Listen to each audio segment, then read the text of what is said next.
കുറേ കാലത്തിന് ശേഷം ഒരു ഇരുണ്ട് മൂടിയിട്ടുള്ളൊരു ക്ലൈമറ്റിൽ ഞാൻ ഭയങ്കര കംഫർട്ടബിൾ ആയിട്ടുള്ള ക്ലൈമറ്റ്. അത് ഒരു ഡാർക്ക് മൂടി ഒരു കോസി സാധനം, മൊത്തം മഴക്കാരൊക്കെ മൂടി മഴ വരുന്നതിന് തൊട്ട മുന്നുള്ളൊരു ടൈം. മൊത്തത്തിലൊരു കാറ്റും ഒരു തണുത്ത കാറ്റും ആ ഒരു.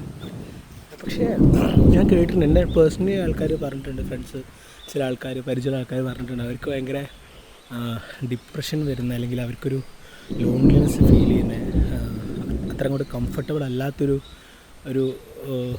പ്രതിഭാസമാണ് ഈ ഒരു സംഭവം എന്നോട് പറഞ്ഞിട്ടുണ്ട്, ഷെയർ ചെയ്തിട്ടുണ്ട്. വേറെ ഒന്നുമല്ല, ഒരുപാട് ആൾക്കാർക്ക് അതുണ്ട്. നമ്മൾ സീരീസിലും സിനിമയിലും ഡോക്യുമെൻ്ററീസൊക്കെ ഡോക്യുമെൻ്ററി ഒരു മൂകത അനുഭവപ്പെടുന്ന ആൾക്കാരുണ്ട്. പക്ഷേ എനിക്കിത് ഭയങ്കര സ്വീറ്റ് സ്പോട്ടാട്ടോ. എനിക്കിത് ഭയങ്കര കംഫർട്ടും ടെൻഷനൊക്കെ മറന്ന് ചെറിയൊരു സ്ട്രെസ് റിലീഫൊക്കെ ആയി സിനിമയിലൊക്കെ പറയുന്നൊരു കട്ടൻ ചായയും പരിപാടിയൊക്കെ അടിച്ച് നിൽക്കാൻ പറ്റുന്നൊരു നല്ല വൈബ് മൂടുള്ളൊരു സംഭവം. അത് വേറെ ആൾക്കുണ്ട് അങ്ങനെ.